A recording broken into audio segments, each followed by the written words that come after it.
ഉസ്താദന്മാര് ഖുർആനിന്റെ ആയത്തോതിയിട്ട് എടോ ഇങ്ങനെ നടന്നാ നിനക്ക് നരകമുണ്ടടാ, നരകത്തിന്റെ തീയുണ്ടടാ, 3000 കൊല്ലമാണ് അല്ലാഹു നരകത്തെ ഇട്ട് കത്തിച്ചതെന്ന് പറയുമ്പോ 2022 ജീവിക്കുന്ന ബുദ്ധി കൂടിയ ചെറുപ്പക്കാരൻ ചോദിക്കുന്ന ഉസ്താദ്, നരകം എവിടെയാ? ആകാശത്തിലാണോ, ഭൂമിയിലാണോ, അതോ കടലിന്റെ അടിത്തട്ടിലാണോ അല്ലാഹു പടച്ചു വെച്ചിരിക്കുന്നത്? ഇതൊക്കെ തള്ളലല്ലേ ഉസ്താദ്? ഇതൊക്കെ ഞങ്ങളെ പേടിപ്പിക്കലല്ലേ? ഇതൊക്കെ വെറുതെ പറയുന്നതല്ലേ? എന്റെ പ്രിയപ്പെട്ട ചെറുപ്പക്കാരാ, നരകമുണ്ട് പെങ്ങളെ, നിന്റെ തലമുടി പോലും വെളിയിൽ കാണിച്ചുകൊണ്ട് നടക്കരുത്. അങ്ങനെ നടക്കുന്നവൾക്ക് നാളെ നരകത്തിന്റെ ചെമ്പിന്റെ തൊപ്പി അല്ലാഹു നിന്റെ തലയിൽ വെച്ച് തരുമെന്ന് പറയുമ്പോ അതവിടെയല്ലേ ഞങ്ങളൊക്കെ അങ്ങനെ ജീവിച്ചോളാം, എന്ത് ശിക്ഷയാണെങ്കിലും ഞങ്ങൾ നേരിട്ട് കൊള്ളാം എന്ന് പറയുന്ന തഥാ പരിഹസിക്കുന്ന പെങ്ങള്, മോളെ നിനക്ക് നരകമുണ്ടെന്ന് ഞങ്ങൾ പറയുമ്പോ വിശ്വാസം വരുന്നില്ലെങ്കിൽ, നരകത്തിന്റെ ഭയാനകമായ ശിക്ഷകളെ കുറിച്ച് പറഞ്ഞു തന്നിട്ട് നിനക്ക് തിരിയുന്നില്ലെങ്കിൽ, മോളെ പറഞ്ഞിട്ട് തിരിഞ്ഞില്ലെങ്കിൽ കാണുമ്പല്ലോ, പറഞ്ഞിട്ട് തിരിഞ്ഞില്ലെങ്കിലും കാണുമ്പോ നിനക്ക് തിരിയുമല്ലോ. കണ്ണുകൊണ്ട് കണ്ടാ വിശ്വസിക്കുമോ? കണ്ണുകൊണ്ട് കണ്ടാ വിശ്വസിക്കുമോ? എന്റെ പ്രിയപ്പെട്ടവരെ, വേണമെങ്കിൽ നിങ്ങൾ വിശ്വസിച്ചാ മതി. എന്റെ പ്രിയപ്പെട്ടവരെ, നിങ്ങൾ കണ്ണുകൊണ്ട് കാണുന്ന ഒരു സമയമുണ്ടല്ലോ, പാലക്കാട് പള്ളിയുടെ ഖബർസ്ഥാനിൽ നിന്ന് ഇസ്രാഫീൽ എന്ന് പറയുന്ന മലക്ക് സൂർ എന്ന് പറയുന്ന കാഹളത്തിരു രണ്ടാമത് മൂതുന്ന ദിവസം ഖബറിനകത്ത് നിന്ന് എഴുന്നേറ്റ് വരികയാണ്. പട്ടിയുടെയും പന്നിയുടെയും കഴുതയുടെയും പേപ്പട്ടിയുടെയും നടന്നു വരുന്നവർ, ഇഴഞ്ഞു വരുന്നവർ, മുഖത്ത് മാംസമില്ലാത്തവർ, കുഷ്ഠരോഗി പോലെ വരുന്നവർ, പുഴുത്തുനാറി വരുന്നവർ, പേപ്പട്ടിയെ പോലെ വരുന്നവർ, ഇഴഞ്ഞു വരുന്നവർ, പിൻദ്വാരങ്ങളിൽ കുടികുത്തി വെച്ച് കൊണ്ടുവരുന്നവർ, ഇതുപോലെ നാളെ പുറക്കാട് പള്ളിയുടെ ഖബർസ്ഥാനിൽ നിന്ന് ഉടുതുണിയില്ലാതെ ഖബറിനകത്ത് നിന്ന് എഴുന്നേറ്റ് വരുമല്ലോ. പേടിച്ചു വിറച്ചുകൊണ്ട് തലതാട്ടി പിടിച്ചുകൊണ്ട് അള്ളാഹുവിന്റെ കോടതിയിലേക്ക് അതാ മൃഗങ്ങളെ തയ്ച്ചു കൊണ്ടുപോകുന്നത് പോലെ അള്ളാഹുവിന്റെ മലക്കുകൾ എന്നെയും നിങ്ങളെയും കൊണ്ടുവരുമല്ലോ. പേടിച്ചു വിറച്ചുകൊണ്ട് ചെമ്പിന്റെ തറയിലൂടെ ഉടുതുണിയില്ലാതെ കണ്ണ് നിറക ോട് പൊട്ടിക്കരഞ്ഞുകൊണ്ട് അള്ളാഹുവിന്റെ കോടതിയിലേക്ക് കടന്നു വരുമ്പോ, ചെറുപ്പക്കാരാ, 15 ലക്ഷം കിലോമീറ്ററുകളിൽ മുകളിൽ നിൽക്കുന്ന പടച്ചറപ്പിന്റെ സൂര്യൻ അസ്തമിച്ചിട്ട് 10 മണിയായിട്ടും എനിക്കും നിങ്ങൾക്കും അതിന്റെ ചൂട് താങ്ങാൻ പറ്റുന്നില്ല. ശരീരം വിയർക്കുകയാണ്, വല്ലാത്ത പ്രയാസമാണ്, ചൂടനുഭവപ്പെടുകയാണ്. എങ്കിൽ ഇതൊന്നും ഒന്നുമല്ലടോ, നാളെ അള്ളാഹുവിന്റെ കോടതിയിലെ ചെമ്പിന്റെ തറയിൽ ഉടുതുണിയില്ലാതെ ഞാനും നിങ്ങളും ചെരുപ്പില്ലാതെ നഗ്നരായിട്ട് ഉമ്മ പ്രസവിച്ചിട്ടതുപോലെ അള്ളാന്റെ കോടതിയിൽ ഇങ്ങനെ നിൽക്കുമ്പോ, ലക്ഷക്കണക്കിന് കിലോമീറ്ററുകളിൽ മുകളിൽ നിന്ന് പടച്ചറപ്പിന്റെ സൂര്യനുണ്ടല്ലോ, അത് താഴേക്ക് ഇറങ്ങി വരികയാ, അത് താഴേക്ക് ഇറങ്ങി വരികയാണ്. ഒരു ചാട് മുകളില്, നിന്റെ തലയുടെ ഒരു ചാട് മുകളില്, ലക്ഷക്കണക്കിന് കിലോമീറ്ററുകളിൽ മുകളിൽ നിൽക്കുന്ന സൂര്യനെ അല്ലാഹു ഇറക്കിയങ്ങ് കൊണ്ടുവരുമ്പോ എന്തേ നീ ചെയ്യുക? ആ ദിവസത്തെ കുറിച്ച് നിനക്ക് ഓർമ്മയുണ്ടോ? ചൂടുള്ള നാളുണ്ട്, ഖിയാമന്നാളാ, ചുരുക്കി പറഞ്ഞാൽ എന്തു ഹാലാ ചൂളാ, വൻദോഷ വണ്ടിയോ മായി വരുന്നേ കാളാ, ക്ഷീണത്തിനാലൊലിക്കുന്നതാണേ ഈള, സുഹൃത്തുക്കളെ തിളയ്ക്കുന്നതാണേ മൂള, അമലൊന്നുമില്ല തങ്ങു ചെന്ന കോള. മോനേതാ പച്ചമണ്ണിനകത്ത്, ചെളിയുള്ള മണ്ണിനകത്ത് നിന്ന് കട്ടയുണ്ടാക്കുമല്ലോ, അത് വെളിയിലെടുത്തു വെച്ച് ഉണക്കുമല്ലോ. ഉണങ്ങിക്കഴിഞ്ഞ അടുക്കി വെച്ചിട്ട് പച്ചവിറകിട്ട് കത്തിക്കുന്ന ചൂള കണ്ടിട്ടുണ്ടോ? അതൊന്നും ഒന്നുമല്ലടാ ചെറുപ്പക്കാരാ, എന്റെ പ്രിയപ്പെട്ട പെങ്ങള്, എന്റെ പ്രിയപ്പെട്ട യുവത്തവേ, മോനെ അതാ അതാ പടച്ചവനെ കാളവണ്ടി ചുമട് വലിച്ചു കൊണ്ടുപോകുന്നത് കണ്ടിട്ടില്ല? അമ്പലപ്പുഴയിൽ നിന്ന് ഹരിപ്പാട് നിന്നൊക്കെ നീ എത്രയോ ചെറുപ്പകാലത്തിൽ കാളവണ്ടി കണ്ടിട്ടുണ്ടല്ലോ. ആ നട്ടുച്ച സമയത്ത് ആ കാള ഇങ്ങനെ ചുമട് വലിച്ചു കൊണ്ടുപോകുമ്പോ അതിന്റെ വായിലൂടെ പത വരുന്നില്ല, നുര വരുന്നില്ല. ഇത് നീ കണ്ടിട്ടുണ്ടല്ലോ. നാളെ പരലോകത്ത് വരുവടാ നിന്റെ വായിൽ നിന്ന്. എന്റെ പ്രിയപ്പെട്ട പെങ്ങളെ, വീട്ടിലടുക്കളയിൽ കിടന്ന് ചോറ് വെക്കുമ്പോ അതാ കലത്തിനകത്ത് കിടന്ന് ചോറിങ്ങനെ തിളച്ചിട്ട് പാത്രത്തിന്റെ മുകളിലൂടെ നിറഞ്ഞ് കവിയുമല്ലോ. കാണുന്ന ഉമ്മ, നാളെ പടച്ചറപ്പിന്റെ കോടതിയിൽ വെച്ച് നിന്റെ തലയ്ക്കകത്ത് കിടക്കുന്ന തലച്ചോറുണ്ടല്ലോ, അതിങ്ങനെ പൊങ്ങും പെങ്ങള്. തലച്ചോറ് തിളച്ചിട്ട് നിന്റെ കണ്ണിന്റെ മുകളിലൂടെ ഇങ്ങനെ ഒലിച്ചിറങ്ങുന്ന ഒരു ദിവസം വരാറുണ്ട്. ആ ദിവസത്തിൽ അല്ലാഹുവിന്റെ കോടതിയിൽ ഇങ്ങനെ നിൽക്കുമ്പോ മുഖറബുൽ അംലാക്ക് മലക്ക് ജിബ്രീൽ അലൈഹിസ്സലാം നരകത്തിന്റെ കാവൽക്കാരനായ മാലിക് എന്ന് പറയുന്ന മലക്കിന്റെ ചാരത്ത് കടന്നു ചെല്ലുകയാ. മാലിക്, നരകത്തെ കൊണ്ടുവരാൻ അല്ലാഹു പറഞ്ഞിരിക്കുകയാ. എങ്ങനെയാ ജിബ്രീൽ ഈ ഭയാനകമായ നരകത്തെ എങ്ങനെയാ ഞാൻ പരലോകത്ത് കൊണ്ടുവരിക? അല്ലാഹുവിന്റെ കൽപ്പനയാ മാലിക്. ഈ ലോകം മുഴുവനും അടക്കി ഭരിക്കുന്ന പടച്ചറബിന്റെ കൽപ്പനയാണ്. നരകത്തിന്റെ കാവൽക്കാരനായ മാലിക് എന്ന് പറയുന്ന മലക്ക് തന്റെ അനുയായികളെ വിളിക്കുകയാ. തന്റെ കൂടെയുള്ള മലക്കുകളെ വിളിച്ചിട്ട് പറയുന്നു, ചങ്ങലയെടുത്ത് കൊണ്ടുവരാറ്, ചങ്ങലയെടുത്ത് കൊണ്ടുവരാറ്. നരകത്തിന്റെ കാവൽക്കാരായ മലക്കുകളതാ ചങ്ങലയെടുത്ത് കൊണ്ടുവരികയാ. 70,000 ചങ്ങലകൾ കൊണ്ടുവന്ന് നരകത്തിന്റെ ഒരു ഭാഗത്ത് ബന്ധിപ്പിക്കുകയാ. 1-2 ചങ്ങലയിലല്ല, 70,000 ചങ്ങല. അല്ലാഹുവേ, ഒരു ചങ്ങലയിൽ പിടിക്കുന്നത് 70,000 മലക്കുകളാ. അങ്ങനെ 70,000 ചങ്ങല. മോനെ, ചങ്ങല കണ്ടിട്ടുണ്ടോ? ചങ്ങലയിൽ ഇങ്ങനെ കൊളുത്തുകൾ ചേർത്ത് വെച്ചിട്ടില്ലേ? നരകത്തെ വലിച്ചു കൊണ്ടുവരുന്ന ചങ്ങലയിലും കൊളുത്തുകളുണ്ട്. ആ ചങ്ങലയിലെ ഒരു കൊളുത്തിന്റെ വലുപ്പം നിനക്കറിയോ? ഈ കാണുന്ന ദുനിയാവിനെക്കാളും വലുതാ. ഈ കാണുന്ന പ്രപഞ്ചത്തിനെക്കാളും വലുതാണ് വാപ്പാ. ഇങ്ങനെ കരഞ്ഞു വിളിച്ചുകൊണ്ട് പടച്ചറബിന്റെ നരകത്തെ ഇങ്ങനെ കൊണ്ടുവരുമ്പോ അല്ലാഹുവിനോട് പറയുമടാ യുവത്തവേ, അല്ലാഹുവിനോട് പറയും മണ്ണേ,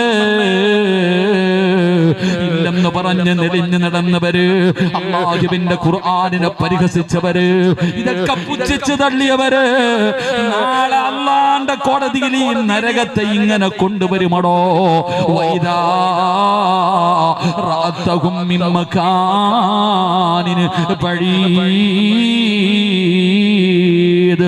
ആ നരകത്തെ ഇങ്ങനെ കൊണ്ടുവരുന്നത് കാണുമ്പോ അവിടെ നിന്ന് പറയുമടാ, റബ്ബനാ അബ്സർനാ വസമിഅനാ ഫർജിഅനാ. അല്ലാഹുവിനോട് പറയുന്നു, അല്ലാഹ്, എന്റെ രക്ഷിതാവായ റബ്ബേ, കണ്ടു റബ്ബേ, കണ്ടു റബ്ബേ, നരകത്തെ കണ്ടല്ലോ, തീ കണ്ടു റബ്ബേ, വലിപ്പം കണ്ടു റബ്ബേ, ശിക്ഷ കണ്ടു റബ്ബേ, വസമിഅനാ, എന്റെ ചെവി കൊണ്ട് ഞാൻ അതിന്റെ വിളി കേൾക്കുന്നു അല്ലാഹ്. വിശ്വാസമായി റബ്ബേ, ഫർജിഅനാ, തെണ്ടുമടാ ചെറുപ്പക്കാരാ. നാളെ പരലോകത്ത് കിടന്ന് തെണ്ടുകയാ. അല്ലാഹുവിന്റെ കോടതിയിൽ കിടന്നിട്ട് യാചിക്കുമടാ, ഞാനെല്ലാം കണ്ടുപടച്ചവന് ഒരു ചാൻസ് കൂടെ താ അല്ലാഹ്. നിലവിളിക്കുകയാ. ആരും നീ തന്നെ നിലവിളിക്കുകയാണ്. യാ വൈലത്താ, യാ ഖസ്റത്താ, എന്റെ നാശമേ, എന്റെ നാശമേ എന്ന് പറഞ്ഞുകൊണ്ട് പരലോകത്ത് കിടന്ന് യാചിക്കുമെന്ന് നിലവിളിക്കുമെന്ന് ഖുർആൻ പറയുമ്പോ നിനക്കൊക്കെ തമാശയായി പോയില്ലേ? നിങ്ങൾക്കൊക്കെ നിസാരമായി പോയില്ലേ? നിസ്കരിക്കണമെന്ന് പറയുമ്പോ നിനക്ക് വല്ലാത്ത മടിയാ. സദഖ കൊടുക്കാൻ പറയുമ്പോ നിനക്ക് വല്ലാത്ത പുച്ഛമാ. പെണ്ണെ, വ്യഭിചരിക്കരുത് മോളെ, ശരീരം മറച്ചുകൊണ്ട് നടക്കണം, ഫർദ് ധരിച്ചുകൊണ്ട് നടക്കണം, ഹിജാബ് ഇട്ടുകൊണ്ട് ഇട്ടുകൊണ്ട് നടക്കണം. ഉസ്താദേ, നിങ്ങൾക്ക് ഫാഷൻ അറിയില്ലല്ലോ, പരിഹാസമല്ലേ, കളിയാക്കലല്ലേ. എന്റെ പ്രിയപ്പെട്ട ചെറുപ്പക്കാരാ, അല്ലാഹുവിനെ ഭയന്ന് ജീവിക്കാൻ പറയുമ്പോ കള്ള് കുടിക്കരുത്, കഞ്ചാവടിക്കരുത്, മയക്കുമരുന്ന് ഉപയോഗിക്കരുത്, ലഹരി വസ്തുക്കൾ ഉപയോഗിക്കുന്നത് ഹറാമാണെന്ന് പറയുമ്പോ ഉസ്താദേ ഒന്ന് അടിച്ചു നോക്കാം, പറയാം ഇതിന്റെ വില എന്താണെന്ന്. കണ്ടുപിടിക്കാൻ പാടില്ല, വ്യഭിചരിക്കാൻ പാടില്ല എന്നൊക്കെ പറയുമ്പോ സാരം കളിയാക്കൽ ഉസ്താദന്മാർക്കൊന്നും ഒന്നും അറിയില്ല. അള്ളാഹു നമുക്ക് ഈമാൻ നൽകുമാറാകട്ടെ. അല്ലേ, വ്യഭിചരിക്കരുതെന്ന് പറയുമ്പോ എടാ വ്യഭിചരിക്കരുത്, അന്യ പെണ്ണിനോട് കൂടെ നടക്കരുത്, അങ്ങനെ ചെയ്യരുത്, ഇങ്ങനെ ചെയ്യുന്നൊക്കെ പറയുമ്പോ വലാ തഖറബു സിന ഇന്നഹു കാന ഫാഹിഷ. ഖുർആൻ പറഞ്ഞത് വ്യഭിചരിക്കരുതെന്നല്ല, വ്യഭിചാരത്തിനോട് അടുക്കുന്നത് പോലും ചെയ്യില്ല എന്ന് പറയുമ്പോൾ നിസ്സാരം കളിയാക്കൽ. പെണ്ണെ നീ ഒന്ന് തലമറക്കടി, തല പോയിട്ട് വേറെ ഒന്നും മറക്കലില്ല, തുറന്നിട്ടുണ്ടടക്കാം. പടച്ചോനെ, നമ്മുടെ കാലഘട്ടം എത്ര മോശമാണ്. അള്ളാഹു നമ്മളെ കാക്കുമാറാകട്ടെ. നമ്മളൊക്കെ പഠിക്കണ കാലത്ത് ഒരു ഹദീസ്, ഖിയാമത്ത് നാൾ അടുത്തു വരുമ്പോൾ റോഡിൽ കടന്ന് വ്യഭിചരിക്കും അത്രേ. ജനങ്ങൾ നടന്നു പോകുന്ന വഴിയിൽ കടന്ന് വ്യഭിചരിക്കും. അന്ന് ആൾക്കാർ പറയും ഒന്ന് മാറിക്കടന്നൂടെ എന്ന് ചോദിക്കുന്നു. ഇത് വായിച്ചപ്പോൾ ഞാൻ വിചാരിച്ചു റബ്ബേ ഇങ്ങനെയൊക്കെ നടക്കുമെന്ന്. ഇപ്പോഴത്തെ പുതിയ നിയമം അനുസരിച്ച് സ്കൂളിൽ പഠിക്കുന്ന വിദ്യാർത്ഥികൾ നേരത്തെ ആണിന് വേറെ പെണ്ണിന് വേറെ, കുറച്ച് കഴിഞ്ഞപ്പോൾ ആണിന് വേറെ ബെഞ്ച് പെണ്ണിന് വേറെ ബെഞ്ച്. ഇപ്പൊ പറയുന്നു ഒരുമിച്ചിരുന്നോളെ, എന്നിട്ട് പരസ്പരം ചർച്ച ചെയ്യണം. സ്കൂളിൽ പഠിക്കുന്ന 7ലും 8ലും 9ലും 10ലും പഠിക്കുന്ന ആണും പെണ്ണും ഒരു ബെഞ്ചിൽ ഇരുന്നിട്ട് പരസ്പരം ഷെയർ ചെയ്യണം. മാതാപിതാക്കളോടുള്ള കടമകളെ കുറിച്ചല്ല, മുന്നോട്ടുള്ള വിദ്യാഭ്യാസത്തെ കുറിച്ചല്ല, രാജ്യത്തിനോടുള്ള സ്നേഹത്തെ കുറിച്ചല്ല. ഉസ്താദന്മാരിക്കണോണ്ട് ഞാൻ പറയണില്ല എന്തിനെ കുറിച്ചാണെന്ന്. എന്നിട്ട് അതിന്റെ ഫളായിലുകൾ പറഞ്ഞു കൊടുക്കണം. അത് ഏറ്റവും വലിയ വിഷയം. ടീച്ചർമാർക്കൊക്കെ ഇപ്പോഴാ പണിയായ. കുട്ടികളോട് ഇതിന്റെ ഫളായിലുകൾ പറഞ്ഞു കൊടുക്കണം. അങ്ങനെ ഇങ്ങനെ ഇത് ചെയ്താ പ്രയോജനമുണ്ട്, ഇങ്ങനെ ചെയ്താ പ്രയോജനമുണ്ട് പറഞ്ഞു കൊടുക്കണം. സുബ്ഹാനല്ലാഹ്. പാവമല്ലല്ലോ ഒരു പെണ്ണ് സ്വമനസാൽ ഒരുത്തനുമായിട്ട് ശാരീരികമായി ബന്ധപ്പെട്ട കേസ് പോലും ഇല്ല. കെട്ടിയവൻ വല്ലവും പോയി ആ പെണ്ണിനെ തല്ലിയ ഓനകത്ത്. അള്ളാഹു കാക്കുമാറാകട്ടെ. നമ്മുടെ ഗതികേട് നോക്കുന്ന സഹോദര, കാലം എവിടെ എത്തിയെന്ന് നമ്മൾ ചിന്തിക്കുക. നമ്മളിതൊക്കെ പറഞ്ഞു കൊടുത്താൽ കളിയാക്കോ നമ്മളെ. എടാ മോനെ മുടി വെട്ടടാ, മോനെ നല്ല പോലെ നടക്കടാ. ഉസ്താദിന് ഫാഷൻ എന്താണെന്നറിയാവോ? ഞാൻ ജുബയും തൊപ്പിയിട്ടുകൊണ്ട് താടിയും വളർത്തിട്ട് നടക്ക, വേറെ പണിയൊന്നും ഇല്ല നിങ്ങൾക്ക്. ഉസ്താദിനെ പരിഹസിക്ക. ഇന്നത്തെ ചെറുപ്പക്കാരൊക്കെ നല്ല കോലം, ഉമ്മ പുറകിലോട്ട് വളർത്തുന്നു, നിന്റെ മോൻ മുമ്പോട്ട് വളർത്തുന്നു, ഇത്ര വ്യത്യാസമുള്ളൂ. മുടി ഇങ്ങനെ വളർത്തിയിരിക്ക, പെയിന്റ് പഠിച്ച് ഇങ്ങനെ നടക്കാം മക്കള്. സുബ്ഹാനല്ലാഹ്. അള്ളാഹു കാക്കുമാറാകട്ടെ, അള്ളാഹു കാക്കുമാറാകട്ടെ. എന്റെ പ്രിയപ്പെട്ട സഹോദരങ്ങളെ, നമ്മുടെ മക്കൾ പിന്നെ പറയണ്ട. എടാ മുട്ടുപൊക്കലിന്റെ ഇടയിലുള്ളത് ഔറത്താടാ ചെറുപ്പക്കാരാ. മുട്ടുപൊക്കളിന്റെ ഇടയിലുള്ള ഭാഗം ഔറത്താ. നീ ഔറത്ത് മറച്ചുകൊണ്ട് നടക്കണം, തുറന്നിട്ടുകൊണ്ട് നടക്കരുത്. കീറിയ പാൻറ് ഇട്ടുകൊണ്ട് നടക്കുന്നവനോട് എന്ത് ഔറത്താ വാപ്പ, അല്ലേ? ഇന്നത്തെ ചെറുപ്പക്കാരന്റെ തുട മൊത്തം കീറിയിട്ടിരിക്കുക. സാധു കീറിയ പാൻറുമായിട്ട് നടക്കുന്നു. വാപ്പ നീ വലിയ വണ്ടിക്കകത്താ ജീവിക്കണേ. നീ നടക്കുന്നത് ബെൻസിലും മോഡിയിലും ഫോർച്യൂണലും ക്രിസ്റ്റായിക്കകത്ത് കറങ്ങി നടക്ക. മോൻ ഇങ്ങനെ ഫക്കീറിനെ പോലെ ദരിദ്രവാസിയെ പോലെ കീറിയ പാൻറ് വിട്ടുകൊണ്ട് നടക്കുന്നുണ്ട്. അള്ളാഹു നമ്മുടെ മക്കളുടെ ദാരിദ്ര്യം മാറ്റി കൊടുക്കുമാറാകട്ടെ. ആമീൻ പറ. അള്ളാഹു നമ്മുടെ അല്ലേ. ഈ പെണ്ണുങ്ങളൊക്കെ ഈ തുണി കഴിവുന്ന സമയത്ത് ഈ കീറിയ പാൻറ്റൊക്കെ പണ്ടത്തെ പെണ്ണുങ്ങൾ തയ്ക്കുമായിരുന്നു. ഞാനൊക്കെ നമ്മളൊരു ബഡൻസ് പോയാൽ പോലും പണ്ടത്തെ ഉമ്മയും നമ്മുടെ ഉമ്മയും നമ്മുടെ പെങ്ങന്മാരൊക്കെ ആ ബഡൻസ് പോലും തയ്ക്കും. ഇപ്പൊ കീറിയ മോന്റെ കീറിയ പാൻറ് പടച്ചോനെ സർവ്വതും കീറിക്കിടക്കുന്നു. ഒന്ന് തച്ചു കൊടുക്കാമെന്നുള്ളൊരു ബോധം പെണ്ണിനില്ല, ഉമ്മയ്ക്ക് പോലും ഇല്ലാതെ പോയി. എന്തൊക്കെ കോലങ്ങളിലാണ് നടക്കുന്നറിയുന്ന തുമ്മത്ത്. പടച്ചോനെ, എടാ നീ അള്ളാനെ പേടിച്ച് ജീവിക്കട. എടാ ഹറാമ് തിന്നരുത്, ഹറാമ് കഴിക്കരുത്, ഹറാമിന് കൂട്ടു നിൽക്കരുത്. 25 കോടിയുടെ ലോട്ടറി എടുക്കുന്നവനോടാ ഇത് പറയണേ. ഓണബമ്പർ അടിക്കാൻ 500 കൊടുത്തിട്ട് ഞാൻ ചിന്തിക്കാൻ സഹോദര, എടാ പണ്ട് ഒരു മുസ്ലിമിന്റെ അടുക്കൽ ലോട്ടറിയുമായിട്ട് ആരും വരാറില്ല, പ്രത്യേകിച്ച് ഉസ്താദന്മാരെടുത്ത് വരാറില്ല. ജുബയും തൊപ്പിയും ഇട്ട ഒരു മനുഷ്യന്റെ അടുക്ക വന്നിട്ട് ലോട്ടറി വേണോ എന്ന് ആരും ചോദിക്കത്തില്ല. കാരണം എന്തേ? അവർക്കറിയാം ഇത് നമുക്ക് ഹറാമാണെന്ന്. ഞാൻ 2 ആഴ്ച മുമ്പ്, സ്ഥലം പറയണില്ല, ഞാനിങ്ങനെ ഇരിക്കുമ്പോൾ ഒരു അമ്മ എൻ്റെ അടുത്ത് വന്നിട്ട് പറയണ ഓണ ബമ്പറ 25 കോടിയാണ്. ഞാൻ ആ അമ്മയോട് ചോദിച്ചു, അമ്മേ ഞങ്ങൾക്ക് ഇത് എടുത്തുകൂടാണ്. അമ്മയുടെ മറുപടി കണ്ടപ്പോൾ എൻ്റെ കിളി പോയി. അതാ മറുപടി. ആ അമ്മ എന്നോട് പറഞ്ഞ മറുപടി, നിങ്ങളുടെ ആളുടെ കടയിലെ ഏജന്റാ, ഞാൻ അവിടെ നിന്ന് ഇത് കൊണ്ടുവരുന്നതാണ്. ഇവിടെ ഒരു മുസ്ലിം കാക്കാടെ കടയിലെ ഏജന്റായി അമ്മ. ഇവര് വണ്ടി വരുമ്പോ വണ്ടിയിൽ വിൽക്കുന്ന ചേച്ചി അമ്മയാ. നിങ്ങളുടെ ആളുടെ കട. അപ്പൊ അവർക്ക് എടുക്കാമെങ്കിൽ പിന്നെ നിങ്ങൾക്ക് എന്താ ഇങ്ങനെ ആയി മാറിയടോ? 25 കോടി എന്ന് കേൾക്കപ്പോ നീ ഓടുവാ. സുബ്ഹാനല്ലാഹ്. ഇന്ന് ബിസ്മില്ല ലക്കി സെന്റർ എന്നാ പല കടയുടെയും പേര്. ബർക്കത്തിന് വെച്ചിരിക്ക. ബർക്കത്തിന് ലോട്ടറി കടയുടെ പൊട്ടനാവല്ലട ചങ്ങാതി. ലോട്ടറി പലിശ എന്ന് പറയുന്ന സാധനം ഒരിക്കലും സമ്പത്ത് വർദ്ധിപ്പിക്കത്തില്ല. ആദ്യം അത് കേക്ക്. ചിലപ്പോ അടിച്ച അപ്പൊ എന്തെങ്കിലും കാര്യങ്ങളൊക്കെ നടക്കും, അത്രേ ഉള്ളൂ. സമ്പത്ത് ഒരിക്കലും നിന്റെ ഈ പലിശ എന്ന് പറയുന്ന പൈസ ഒരിക്കലും നിന്റെ സമ്പത്ത് വർദ്ധിപ്പിക്കത്തില്ല. അടങ്കലോടെ കൊണ്ടുപോകത്തേ ഉള്ളൂ. അല്ലാഹു ഈമാൻ നൽകുമാറാകട്ടെ. അത് ലോൺ എടുത്തപ്പോ നിനക്ക് തിരിഞ്ഞില്ലേ? ലോൺ എടുത്തവർക്ക് അത് തിരിയല്ലോ. പണയത്തിന് കൊണ്ടുവച്ചിരിക്കുന്ന ആൾക്കാരില്ല, തിരിഞ്ഞില്ല ഇതുവരെ. ഒരിക്കലും അത് വർധനം ഉണ്ടാക്കത്തില്ല. ഇതേക്കുറിച്ച് പറയും നിസ്സാരം. അള്ളാനെ പേടിച്ച് നടക്കുക. ഇന്നത്തെ മനുഷ്യന്മാരോട് ഖുർആനിന്റെ ആയത്ത് ഓതിയിട്ട് ഇതൊക്കെ പറയുമ്പോ പുച്ഛമോ, അമ്മാർക്ക് വേറെ പണിയൊന്നുമില്ല, നടന്നു കുഴപ്പമൊന്നുമില്ല. എന്തൊക്കെയാ പടച്ചവനെ കല്യാണങ്ങൾ, ആർഭാട വിവാഹങ്ങൾ. പണ്ട് ഒരു ദിവസം ആ കല്യാണത്തിന്റെ തലേ ദിവസം മൈലാഞ്ചി, പിറ്റേ ദിവസം കല്യാണം. ഇപ്പൊ ചുമന്ന കല്യാണം, വെള്ളക്കല്യാണം, കറുപ്പ് കല്യാണം, ഒടുക്കത്തെ കല്യാണം, സർവ്വതും കല്യാണം. എന്നിട്ട് ഏറ്റവും വലിയ വിറ്റെന്തെന്നറിയോ? ഈ കബറിലേക്ക് കാല് നീട്ടിയിരിക്കണ താത്താടെ ഡാൻസും ഉണ്ട് അതിനകത്ത്. അതാ മനസ്സിലാക്കണ്ടേ. കിളവിയൊക്കെ ഈ പ്രായം ചെന്ന ഉമ്മാമ്മമാര് ഇപ്പം ഏത് കല്യാണ വീട്ടിലും ഗാനമേള. എന്നിട്ട് ഇങ്ങനെ ആണും പെണ്ണും ആടുക. കുറെ കാലം ചാമ്പലായിരുന്നു, ചാമ്പി നടന്ന് കുറെ എണ്ണം. പള്ളി കമ്മിറ്റിക്കാർ വരെ ചാമ്പുമായിരുന്നു. കമ്മിറ്റിക്കാരെല്ലാരും കൂടെ കസേരയിലിരിക്കും. പ്രസിഡന്റ് വന്നിട്ട് പറയും ചാമ്പിക്കോ. കുറെ കാലം അങ്ങനെ ആയിരുന്നു. ആണും പെണ്ണും ചാമ്പിക്കല്ല ആണോ?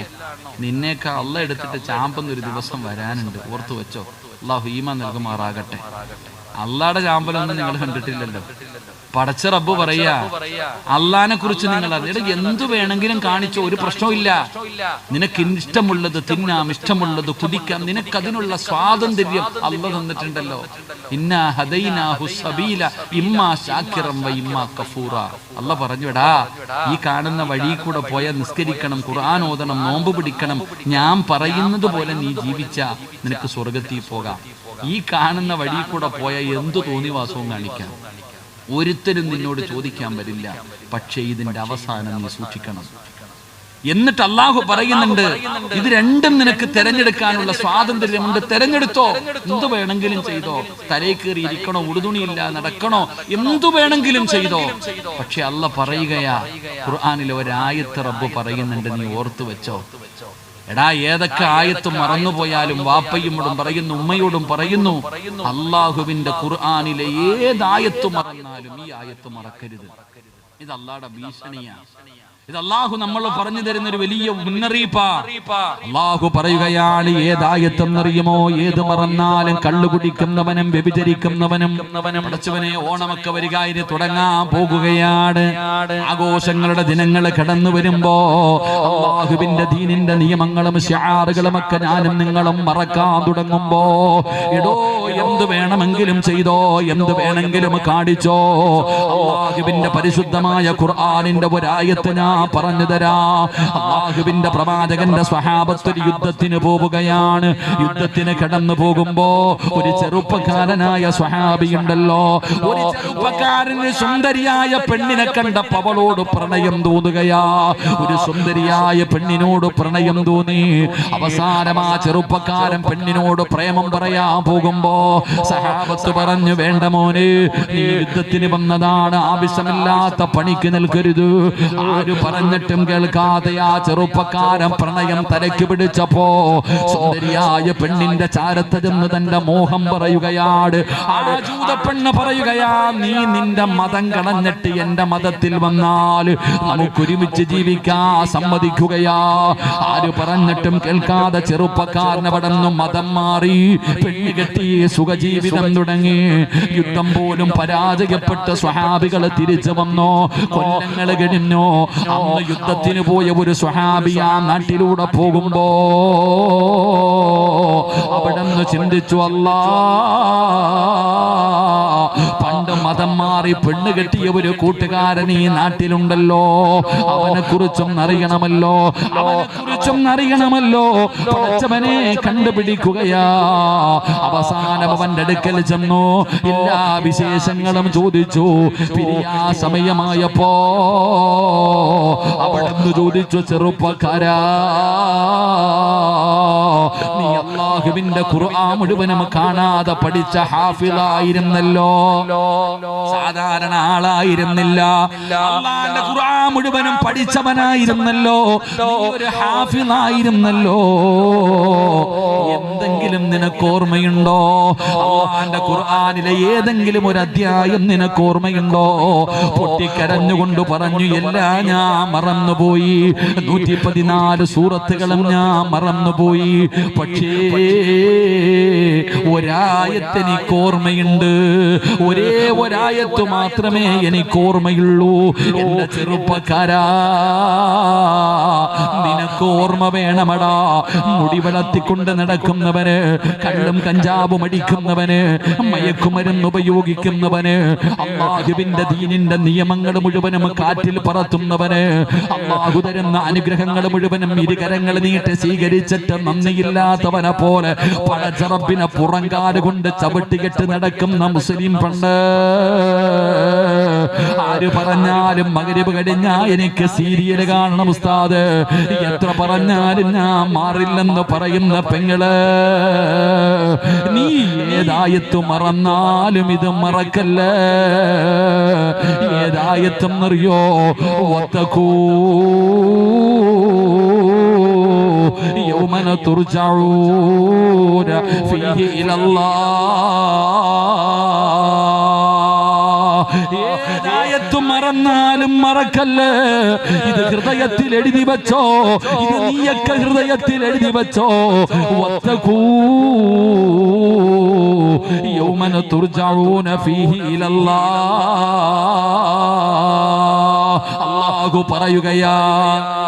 അല്ലാഹു പറയുകയാ, ഒരു പഴഞ്ചൊല്ലുണ്ട്, ഓന്തോടിയ എവിടെ വരെ ഓടും. നമ്മള് നാടൻ ഭാഷ പറയുമല്ലോ, എടാ ഓന്തോടിയ എവിടെ വരെ ഓടും. അല്ലാഹു പറയുകയാ, നീ പോയാ എവിടെ വരെ പോകും. അല്ലാഹു പറയുകയാ, നീ എവിടെ പോയാലും എന്റെ മുന്നിൽ തന്നെ നീ തിരിച്ചു വരും. ഇത് അല്ലാഹ് പറഞ്ഞതാ. നീ എവിടെ പോയാലും എന്റെ മുന്നിൽ വരുവടാ. നിനക്ക് ഞാൻ ഒരുക്കി വെച്ചിട്ടുണ്ട്, നീ വാ. അല്ലാഹു നമുക്ക് ഈമാൻ നൽകുമാറാകട്ടെ. അല്ലാഹു നമുക്ക് ഈമാൻ നൽകുമാറാകട്ടെ. ഖുർആനിന്റെ ആയത്തുകൾ കേട്ട് നിസാരമാക്കുന്ന നിന്നെ അല്ലാഹു തിരിച്ചു കൊണ്ടുപോകുകയും നിനക്ക് ഉറപ്പായിട്ടും നിനക്ക് കഠിന ശിക്ഷ അല്ലാഹു തന്നിരിക്കും. അല്ലാഹു നമ്മളെ കാക്കുമാറാകട്ടെ. അല്ലാഹു നമ്മളെ കാക്കുമാറാകട്ടെ. എൻ്റെ പ്രിയപ്പെട്ട സഹോദരങ്ങളെ, 3 ഇൻഷാ അല്ലാഹ് ഒന്നുകൂടെ പറഞ്ഞ് നമുക്ക് പിരിയാം. അല്ലാഹു ഭാഗ്യം തരുമാറാകട്ടെ. 3 ഖുർആനിനെ പരിഗണിക്കാതെ വരുമ്പോ, ഖുർആനിനെ സാരമാക്കി കാണുമ്പോ അല്ലാഹു തരുന്ന 3ാമത്തെ ശിക്ഷ എന്താ? വമൻ അഅറദ അൻ ദിക്രി ഫഇന്ന ലഹു മഈസതൻ ലൻകാ ونحشره يوم القيامة أعمى قال رب لم حشرتني أعمى وقد كنت بصيرا قال كذلك أتتك آياتنا فنسيتها وكذلك اليوم تنسى. പറയുന്ന 3ാമത്തെ ശിക്ഷ, അല്ലാഹുവിന്റെ ഖുർആനിന്റെ ആയത്തുകളെ പരിഗണിക്കാത്തവന് അല്ലാഹു തരുന്ന 3ാമത്തെ ശിക്ഷ. അല്ലാഹു നമ്മളെ കാക്കുമാറാകട്ടെ. പഴയതുപോലെ എല്ലാവരുടെ കയ്യിലും പൈസയൊക്കെ ഉണ്ടോപ്പാ? ഉണ്ടോ? എവന്റെ അടുക്ക ചോദിച്ചാലും ഇല്ല എന്നാ പറയണേ, ഉണ്ടെന്നൊരുത്തരും പറയണില്ല. അല്ലാഹു ഈമാൻ നൽകുമാറാകട്ടെ. പിരിവിനൊക്കെ പോകാൻ സങ്കടം ഉസ്താദ്. പിരിവിന് പോകുമ്പോൾ, ഞാനിപ്പോ വായ്പാട് പള്ളിയിൽ നിന്ന് പിരിവിന് പോകുന്ന കാര്യം പറയുമ്പോൾ ഞാൻ പറയും കുറച്ച് പൈസ കൈ വെച്ചോളാം. കാരണം എന്തേ? പിരിക്കാൻ പോകുന്ന വീട്ടിൽ അവന്റെ സങ്കടം കേൾക്കുമ്പോൾ അങ്ങോട്ട് കൊടുക്കാൻ. വീട്ടിൽ ഫോർച്യൂണറും വലിയ വലിയ വണ്ടി കിടക്കുന്നുണ്ട്, കോടീശ്വരനാ, അവനാ ഇരുന്ന് ദാരിദ്ര്യം പറയുന്നത്. അല്ലാഹു കാക്കുമാറാകട്ടെ. എടാ, ഇന്ന് ആരോട് ചോദിച്ചാലും പറയണത് പൈസ ഇല്ലാന്ന്, ഉണ്ടെന്ന് ആരും പറയണില്ല. പൈസയൊക്കെ എവിടെ പോണെന്ന് അറിയുന്നില്ല. സുബ്ഹാനല്ലാഹ്. ചുമ്മാതെ കള്ളം പറയാന്ന് സൂക്ഷിക്കണം കേട്ടോ. പൈസ കൈവച്ചിട്ടില്ല എന്ന് പറയരുത്. പൈസ കയ്യിൽ വെച്ചിട്ട് ഇല്ല വീടിന്റെ അലമാരിക്കകത്ത് പൈസ ഉണ്ട്, അള്ളാണോ ഒന്നും ഇല്ല പഠിച്ചവനെ, ഒന്നുമില്ല, അള്ളാഹ് അതിനകത്ത് വലിച്ചങ്ങിട്ട് കാക്കുമാറാകട്ടെ പഠിച്ച. എടോ, നീ ആദ്യം മനസ്സിലാക്കേണ്ടെന്ന് 2 കാര്യങ്ങൾ നിങ്ങൾ എപ്പോഴും സൂക്ഷിക്കണം. കയ്യിൽ വെച്ചിട്ട് ഇല്ല എന്ന് പറയും. കാരണം നിന്റെ നാവ് നിനക്കറിയില്ല, നിന്റെ നാവിന്റെ വില എന്താണെന്ന് നിനക്കറിയില്ല. ഉദാഹരണം പറഞ്ഞാല് ഇപ്പൊ പണ്ടൊക്കെ ചില ഉമ്മാമ്മമാരുണ്ട്, അവരിങ്ങനെ പാപ്പമാരൊക്കെ റോഡിൽ കൂടെ പോകുമ്പോ ഒരു വാഴ ഇങ്ങനെ കൊലച്ച് നിൽക്കുക, വല്ലാത്ത കൊല. അപ്പൊ ഈ ഉപ്പാപ്പ പറഞ്ഞു, എന്തൊരു കൊലയാടാ ബോക്കറി ഇത്, പടച്ചവനല്ല, ഒരൊറ്റ പറച്ചല. അവിടെ ഒരു കൊല നിന്നതിന്റെ അസറ് പോലും പിന്നെ കാണാറില്ല, കരിഞ്ഞങ്ങ് പോകും. അതുകൊണ്ടാ പറഞ്ഞത്, കണ്ണാടിയിൽ നോക്കിയിട്ട് എനിക്ക് ഗ്ലാമർ കൂടുതലാണെന്ന് നമ്മൾ പറയരുത്. സ്വന്തം മുഖം കണ്ണാടി നോക്കിയിട്ട് പടച്ചോനെ എനിക്ക് എന്നാ ഗ്ലാമർ പറയരുത്. കാരണം നിന്റെ നാവിന്റെ ഹിത നിനക്കറിയില്ലല്ലോ. അള്ളാഹു കാക്കുമാറാകട്ടെ. അപ്പൊ നീ കയ്യിൽ പൈസ വെച്ചിട്ട് പറയുക, എന്റെ കയ്യിൽ ഒന്നുമില്ല. അള്ളാഹ് നിന്നെ അങ്ങനെ ആക്കിക്കളയും. അള്ളാഹു കാക്കുമാറാകട്ടെ.